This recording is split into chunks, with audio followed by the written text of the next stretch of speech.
Re-Animator. Oh, how I love this movie. Such incredible fun.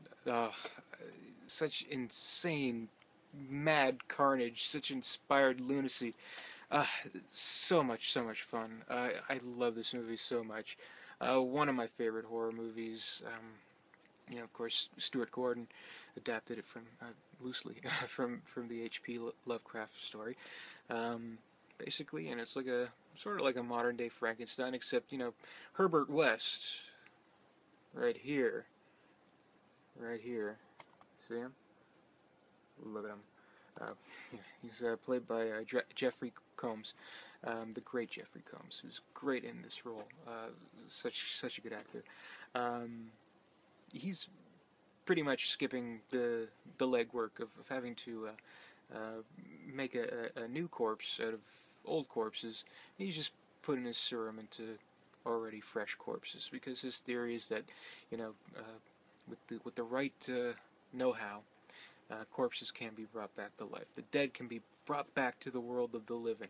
It's kind of like Pet Sematary kind of stuff going on, except this is a lot better than the movie Pet Sematary, let's be honest.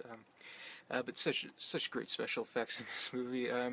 Really something that makes you appreciate the creativity that goes behind the practical effects. I mean, I sound like a broken record talking about these 80s movies with the great effects, but it's true.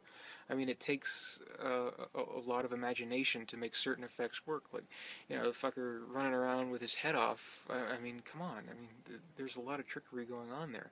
And it's just a very interesting story. I mean, yes, it is kind of Frankensteinish in a way. I mean, he's definitely the eccentric scientist character, of course, but he doesn't believe he is. He believes he's a genius, really. He's just underappreciated.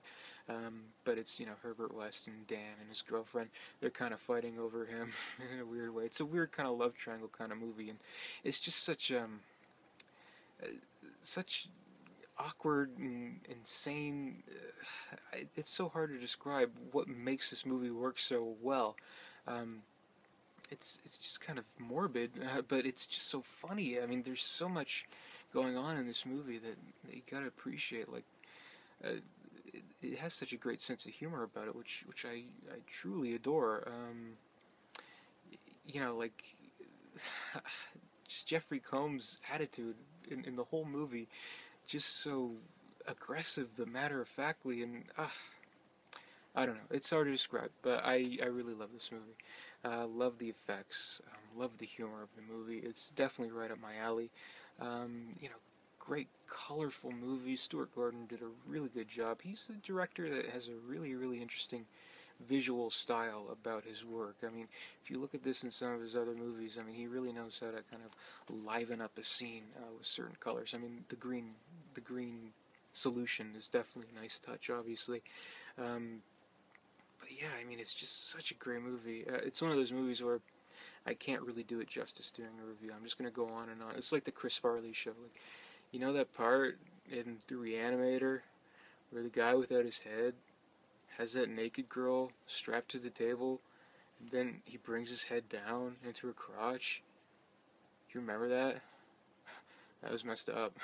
That's pretty much it.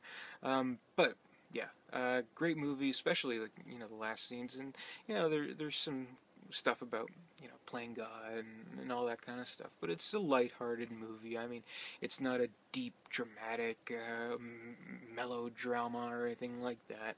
It has a lot of fun, which I appreciate. I mean, material like this, you can either do chamber drama, Frankenstein kind of stuff, or you can do it in a zany, crazy, genius way that this movie does it, and I love it for it. I love this movie's attitude and energy. I love its innovations with the special effects. I love the acting. I love it. I love it. I love it. This is definitely a go-to movie for October horror time. It's just a classic. It's one of the best. It's hard to top this movie. Just one of the absolute best. Again, did I mention I love it? I love it. Okay, so that's pretty much my in-depth, thorough analysis of Re-Animator. So thanks for watching.